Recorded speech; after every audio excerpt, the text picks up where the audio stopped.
Hello नमस्कार, मैं चंदन त्रिपाठी आप सभी का स्वागत करता हूं आप सभी के अपने यूट्यूब चैनल बैंकिंग करियर पे। कल के कुछ मेमोरी बेस्ड जो क्वेश्चन आए हुए थे, चलिए फटाफट आज उसको हम लोग डिस्कस कर लेते हैं क्वेश्चनों को। तो चलिए स्टार्ट करते हैं आज का पहला क्वेश्चन। देखिए सबसे पहले आपका आया 6 year hence the ratio of ages X and Y will be 28:25। मतलब अगर ये कह रहा है कि इनका रेशियो कितना है, 28 है और 25 है। If the X is 6 year elder than Y. अब देखो, अगर एक्स इससे 6 ईयर का एल्डर है, इसका मतलब इन दोनों के बीच का डिफरेंस, तो चाहे वो 6 ईयर पहले की बात कर लो या फिर एंड हो जाए, मतलब उसकी जब डेथ हो जाए तब भी ये तो डिफरेंस हमेशा उतना ही रहेगा। तो इसका मतलब इन दोनों के बीच का डिफरेंस कितना बनेगा, 3 का। अब 3 का डिफरेंस कितना हो गया, 6, तो 1 का डिफरेंस कितना हो गया, 2। तो 28 का कितना हो जाएगा, 56 हो जाएगा। 25 का कितना हो जाएगा, 50 हो जाएगा। अब ये 6 साल उसकी बात कर रहा था, तो इसमें क्या करोगे आप, कम कर दो इसको। आप जैसे ही इसमें 6 साल कम करते हो तो देखो कितना हो जाएगा, 50 में 6 कम करोगे तो कितना आ जाएगा, 44 आ जाएगा। अब 44 में ये पूछा था, then find the age of 3 year ago. अब अगर 3 ईयर एगो की एज की बात कर रहे हैं तो यहाँ पे आपको क्या करना होगा, 3 कम कर देना होगा। सीधा सीधा आंसर कितना आ जाएगा, 41 आ जाएगा। डन। अगले क्वेश्चन पे आ जाओ। ये देखो क्वेश्चन है आपका, average weight of 22% and found at 42 kg। अब देखो एवरेज कितना है आपका, 22 लोगों का एवरेज दे रखा है इन्होंने, 42 है। ठीक है, तो अभी मल्टीप्लाई करने की इसकी जरूरत नहीं है। It was notice that mistakenly average weight of 2% taken 35 kg and 47 kg instead of 53 and 42। मतलब कि 53 और 42 kg की जगह पे 35 एंड 47 ले लिया गया। तो अब देख लो, ऐड कर लो इधर, 35 एंड 47 को ऐड कर लेना, तो 7 और 5 कितना होता है, 12। और 4 और 3 कितना होता है, 7 और 8 कितना हो जाएगा, 82। और यहाँ पे होना क्या चाहिए था आपका, कहोगे सर ये 53 है और ये क्या था, 42। 3 और 2 कितना हो जाएगा, 5। 5 और 4 कितना हो जाएगा, 90। तो 82 और 95 में आपका डिफरेंस कितना बन जा रहा है, आपका कहोगे सर 13 का डिफरेंस बन रहा है। मतलब अब यहाँ पे इंक्रीज कर जा रहा है कितना, 13 का। अब 13 डिवाइड बाई 22 कर दोगे, तो अब 13 22 करोगे तो इसका सीधा सीधा आंसर कितना जाएगा, 22 25 कितना होता है, 22 5 जा कितना होता है ये, 110 और 9। ठीक है, तो ये 9 पे चला जाएगा। उसका मतलब ये जो इसका नया एवरेज निकल के आ जाएगा वो कितना था, देखो 22% का था, कितना था, 42 kg। तो अब ये नया एवरेज आ जाएगा, इसमें ऐड कर लोगे तो हो जाएगा 42.59 kg आ जाएगा। डन। अगले क्वेश्चन पे आ जाओ। देखो ये भी क्वेश्चन है, in a school out of total student 40% are boys and 1/4 of girl participated in a project, remaining 180 girl not participated in project, find the total number of boys in the school। देखो कोई simple था question है बिल्कुल, अगर ऐसा question था आपके paper में तो बहुत ही ज्यादा सिंपल है। देखो सबसे पहले ये कितने लोग हैं, 40% है, इसका मतलब बचे कितने लोग, 60%। 60% का अगर 1/4 आपकी गर्ल्स ऐसे हैं जो पार्टिसिपेट कर रही हैं, इसका मतलब 3/4 पार्टिसिपेट क्या कर रहे हैं, नहीं कर रहे हैं। अब अगर 3 यूनिट की वैल्यू कितनी है, 1080 है, तो 4 यूनिट की वैल्यू कितनी हो जाएगी, आपको सीधा सीधा पता रहना चाहिए कि 3 के बराबर कितना होता है। 3 से कैंसिल आउट कर दोगे तो 36, 3 से कैंसिल आउट कर दो, 3 3 9 हो जाता है और कितना हो जाएगा, 6, मतलब 360 आ जाएगा। डन। अब अगर 1 यूनिट की वैल्यू 360 है तो 4 यूनिट की वैल्यू कितने हो जाएगा, 440। ठीक है, तो अब यहीं पे ऐसे सीधे सीधे इसको सॉल्व कर देना। 1440 किसकी वैल्यू, 60। आपको चाहिए क्या था, 40 का वैल्यू चाहिए था, तो यहाँ पे 40 निकाल देना। तो इसको सॉल्व कर दो, 20 3 60, 20 2 40, और ये 3 से इसको सॉल्व कर दोगे तो सीधा सीधा इसका दोनों मल्टीप्लाई कर दोगे तो आंसर कितना आ जाएगा आपका, 960 इसका आंसर आ जाएगा। काफी सिंपल क्वेश्चन था, कुछ नहीं क्वेश्चन में कुछ था नहीं। ठीक है, आगे आ जाओ। देखो ये है आपका Q1 Q2 से क्वेश्चन जो आया था। सबसे पहले कोई पाइप है 34 आवर में भर दे रहा है, उसके बाद से कह रहा है pipe A and can fill a tank 12 और pipe B can empty in 18 hour. मतलब एक भरने वाला पाइप है और एक खाली करने वाला है। भरने वाला 12 घंटे में भर रहा है इसका मतलब, और खाली करने वाला 18 में। ये क्या कर रहा है, खाली कर दे रहा है। दोनों कैल्शियम ले लेना, कितना आ जाएगा 36, ये 3 आ जाएगा और कितना आ जाएगा 2 आ जाएगा। जब दोनों एक साथ जाएंगे काम करने के लिए तो 36 और डिवाइड बाई क्या हो जाएगा एक, तो मतलब ये क्या करेगा, ये 36 घंटे में टोटल भरेगा, ये तो 34 में भर देगा। इसका मतलब Q1 की वैल्यू यहाँ पे क्या हो जा रही है, इससे Q1 इस काम को जल्दी से कंप्लीट कर देगा। ठीक है, डन। काफी सिंपल क्वेश्चन है। देखो अब सिंपल क्वेश्चन की बात ये हो जाती है ना कि सिंपल क्वेश्चन ही सिर्फ बाहर आ पाते हैं। कुछ टफ क्वेश्चन ऐसे होते हैं जो बच्चों को याद नहीं रहते हैं, तो वो क्वेश्चन बाहर नहीं आ पाते हैं। तो इस बात को आप लोग ध्यान रखिएगा। सबसे पहले देखो ये क्वेश्चन थोड़ा सा अच्छा क्वेश्चन दिख रहा है मुझे। The ratio of the speed of boat from point A to B and from B to A in downstream and upstream respectively 3:2 है। तो मतलब देखो यहाँ पे क्या कर रहा है, ये बोट का डाउन स्ट्रीम और अप स्ट्रीम का स्पीड दे रखा है, कितना है ये, डाउन स्ट्रीम जा रहा है एंड अप स्ट्रीम जा रहा है। ठीक है, कहोगे सर ये 3:2 है। अगर ये स्पीड है इसका तो देखो एक चीज और कह रहा है, नाउ 5 घंटा 30 मिनट बिंदु ए से, मतलब ये देखो अगर ए पॉइंट है और ए से बी है, ठीक है, बी से कोई ए पे आ रहा है, इसका मतलब क्या हो रहा है कि अप स्ट्रीम में आ रहा है।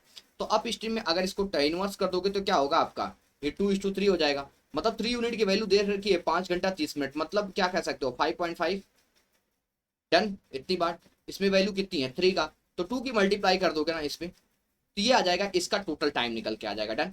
लेकिन मैटर ये है कि अपने पास इसकी स्पीड नहीं पता है, ठीक है, तो एक्चुअल स्पीड जब तक पता नहीं रहेगी तब तक हम टोटल डिस्टेंस नहीं बता सकते। तो इसका आंसर हो जाएगा आपका CND, कांट बी डिटरमाइंड। चलो आगे आ जाओ। एक आपका ये भी है, तो 40 है तो काफी सिंपल है, तो 40 को कहोगे सर 8 और 5 हो जाएगा, दोनों प्लस माइनस की वैल्यू है, जीरो के साथ कंपेरिजन होगा तो वैल्यू क्या हो जाएगी, +8 हो जाएगी और +5 हो जाएगा। इसमें कहोगे सर ये दो वैल्यू 12 है, तो 4 और 3 का बन जाएगा। अब अगर 4 और 3 बनता है तो दोनों वैल्यू क्या हो जाएगी, ये दोनों वैल्यू प्लस की हो जाएगी। तो सीधा सीधा आंसर दिख रहा था कि 8 जो है दोनों से भी बड़ा है, 5 भी दोनों से बड़ा है, तो आंसर क्या हो जाएगा, X is greater than Y। ठीक है, आगे आ जाओ। देखो ये डीआई का क्वेश्चन आया था। डीआई इसमें ज्यादा कुछ दिक्कत नहीं है, इजी डीआई थी। कह रहा है कि in the following graph the detail of the regarding the library ABCDE which have two type of book, comic and fiction, is given the study carefully and answer the accordingly. मतलब ये देख लो यहाँ पे सबसे पहले तो आप लोगों को यही करना होगा, किसमें देखना होगा कितनी रो बने हुए हैं। तो देख लो 100 से जा रहा है, तो जो मैं देख पा रहा हूँ 1 2 3 और 4, मतलब एक एक रो पे वैल्यू कितनी है, 20 की वैल्यू है। तो यहाँ से देखोगे तो आप सबसे पहले सबकी वैल्यू को लिख लेना ऐसे क्वेश्चनों के लिए, तो वो ज़्यादा बेहतर रहता है, A B C और ये D एंड E। क्योंकि देखो वैल्यू इसमें निकालने में अगर हम सीधे सीधे क्वेश्चन पे जाते हैं तो थोड़ा सा हमें दिक्कत हो जाता है। ठीक है, तो चलो सबसे पहले वैल्यू क्या है, ये कॉमिक लिख लेना और ये क्या लिखोगे, फिक्शन लिख लोगे। अब अगर कॉमिक और फिक्शन की बात कर लेते हैं ना, तो देख लो कितना कितना है आपका। सबसे पहले इसमें जाओगे तो ये कितना आ जा रहा है, ब्लू वाला आपका कॉमिक है, तो ये कितना हो जाएगा, 1 और 2 तो कितना हो जाएगा, ये 240 हो जाएगा। ठीक है, इसी के साथ साथ इसका लिख लो, ये कितना हो जाएगा, 320 हो जाएगा। ठीक है, इसके बाद से बी पे आ जाना। बी पे आप देख रहे हो तो 300 से एक कम है, मतलब ये तो कितना हो जाएगा, 280 हो जाएगा। और ये 300 से ये एग्जैक्ट, अच्छा देख ला, एक चीज ध्यान रखना, इसमें ना 300 है ये, ठीक है, कॉमिक जो है ना ये 300 है। ठीक है, ये आपका फिक्शन जो है नीचे आया है, इसका मतलब ये 280 है। डन, इतनी बात। आगे इसको देख लो, सी पे देख लो, सी पे है ये 300 से एक कम दिख रहा है, इसका मतलब ये 280 होगा। ठीक है, उसके बाद इसको देख लो, 400 से क्या है, एक ज्यादा है, इसका मतलब 420 हो जाएगा। इसको डी को देख लो आप, डी पे देख लो तो किसे 200 से थोड़ा सा ज्यादा, एक लाइन ज्यादा है, इसका मतलब डी को कितना हो जाएगा, 220 हो जाएगा। डी को इस पे देखोगे तो 300 की लाइन पे ही है, तो इसका मतलब ये 300 हो जाएगा। ठीक है, और ई को देख लो, ई क्या है, ऊपर 300 से कितना कम है, एक लाइन और दो लाइन कम है, इसका मतलब कितना हो जाएगा ये, अगर दो लाइन कम है तो 40 कम कर दोगे तो ये कितना आ जाएगा ई का। एक सेकंड एक सेकंड एक सेकंड, देखो मैं इसको देख लिया ना, मैं सबसे पहले तो ये देखना था ना आपका कॉमिक बुक का। तो कॉमिक कितना हो जाएगा, 500 से एक दो लाइन कम है, तो इसका मतलब ये 460 हो जाएगा। अब अगर ये 460 हो जा रहा है, ये देख लो 300 से एक और दूसरा दूसरे लाइन पे है, इसका मतलब कितना हो जाएगा, 260 हो जाएगा। डन।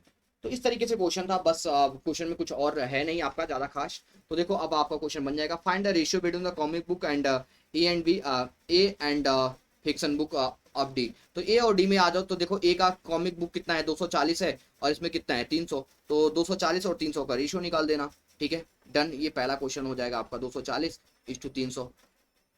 ठीक है, जीरो से जीरो कैंसिल कर देना, किससे कट जाएगा, 6 से काट देना, 5 से चलो जो भी है, 24 और 30 है, तो ये 24 और 30 अगर होगा तो 24 और 30 लगा देना, तो कोई दिक्कत नहीं है। 12 और 15 अगर होगा तो 12 15 लगा देना, मतलब जो भी होगा आपका, तो वहां पे आप इस चीज को कर सकते हैं। फिर आगे देखो, fiction of A is what percent of comic of B. देखो फिक्शन ऑफ ए, देखो फिक्शन ऑफ ए कितना है आपका, कहोगे 320 है, तो फिक्शन ऑफ ए 320 है अगर, ठीक है, is what percent of comic B, B का कितना है, मतलब ये 300 का। तो अप्रोक्सीमेटली आप देख लो, अगर 100 करोगे यहाँ पे तो ये 2 जीरो से 2 जीरो कैंसिल आउट हो जाएगा, और उसके बाद 3 से इसको डिवाइड जब करोगे ना, तो देख लो 3 1 जा कितना होता है आपका 1, दोनों नंबर उतर के आएंगे तो 1 जो 0.0, मतलब 106.66 करके इसका आंसर आ जाएगा। Find the difference between the average of comic fiction book and all together. अब देख लो अगर इनका करोगे तो दो मेथड होता है, या तो एक वैल्यू को पिक कर लो कि ये हमारा फिक्शन है, मतलब एवरेज है, और उसके बाद उसे कंपेरिजन कर लो। लेकिन मैं यहाँ मान रहा हूँ कि ये वैल्यू सारी इजी है, तो कोई जरूरत नहीं है। देखो 3 2 5 और 2 7 2 9 और 9 और 4 13 हो जाएगा। 13 उसके बाद से ऐड कर लेना 13, और उसके बाद 40 और 60 को ऐड करोगे 14, और ये दोनों कितना हो जाएगा 1500। 1500 के 5 से डिवाइड कर दोगे, इसकी कितनी आ जाएगी 300 आ जाएगी, बाकी कुछ करने की जरूरत नहीं था। दो तीन पाँच, पाँच और चार नौ, नौ और दो कितना हो जाएगा 11, 11 और तीन 14, और ये दोनों मिला दोगे तो कितना हो जाएगा 15, और ये हो जाएगा 1560। 1560 को जब आप डिवाइड कर दोगे ना 500 से तो कितना आ जाएगा 500, 316 आ जाएगा। कितना आ जाएगा 316। ठीक है, ये आ जाएगा 316। दोनों का डिफरेंस कितना बन रहा है आपका 16 आ जा रहा है, तो इसका आंसर कितना आ जाएगा 16 आ जाएगा। ठीक है, तो आज के भी क्वेश्चन आ चुके हैं मेरे पास। ये कल के क्वेश्चन थे जो मैं कल नहीं करा पाया था, तो इसके लिए मैंने आज करवा दिया है इसको। तो आज के जितने क्वेश्चन आ गए हैं कोशिश करूंगा कि आज ही मैं आप लोगों को करवा दूं। तो कैसा लगा वीडियो इसके बारे में जरूर कमेंट बॉक्स में बताइएगा। मैं भी कोशिश कर रहा हूँ कि जिन क्वेश्चनों को पिक कर सकूं। तो अगर कहीं क्वेश्चन आप लोगों को लगता है कि गलत हो जाता है, इसके लिए कमेंट ना किया करें कि सर ये क्वेश्चन कहाँ से आया था, ये क्या है। मैं भी जो बच्चे मुझे क्वेश्चन भेज देते हैं उन्हीं क्वेश्चनों को मैं आप लोगों के लिए टाइप करके यहाँ पे करवा देता हूँ। ठीक है, तो चलिए okay bye bye, take care, मिलते हैं तब तक अगले वीडियो में।